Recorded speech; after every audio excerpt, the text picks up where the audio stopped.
केते दिन हला दीपक तुम एमती चोरी रे संपर्क अछो? आगे 2 मास 2.5 मास आपण पूर्व मास 7 तारिख रे बेल रे आइले आसिया पर केते गाड़ी चोरी करछन? 7 तारिख रे आइली 7 दिन 9टा चोरी करी मामो तरफ बहिन सब चोरी कर ए जगह नाम जान तमे केमती चोरी करो? ए चाबी रे अच्छा वर्तमान तमे कोन निशा खाइछो? निशा खान सोइदिली उठेकी बिली बिली आनते मो कथा होउची। अच्छा तुमे कोन निशा खाइया पई कोठी गाड़ी चोरी करो? केते टंका रे गाड़ी के बिको? गोटे गाड़ी 3000 टका बिके 3000 टंका रे।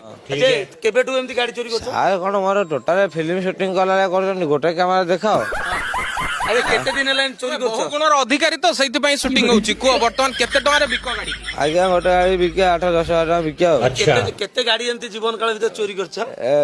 जीवन काल भीतर गाड़ी के यदि चोरी करछि ता डबल केस खाइछि केतरा चोरी केतरा पाखा मो असली कमरे गोटे 25-30 टा नेइछि। अच्छा चाबी रे कोन सब गाड़ी खोली परियो ना को लिमिटेड गाड़ी अछि जा को चाबी? जो गाड़ी रो होल अधिक बड़ थिबो एई गाटा देखन देखन पल्सर 150 ठीक है समझिए ऑन करा होची चीटिंग करता है तू।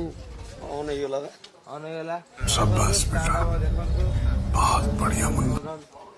सेल करा ट्रिक ता कोड सिखिला ट्रिक ए ठीक ता जेल रे केते चोर अछन सांगल मानु टिक सिखियली आ तमे जो जेल जाओ सेठी कोन गाड़ी चोरी सिखो? आउ आया एते जात्रा कले मोर निशा छड़े देले।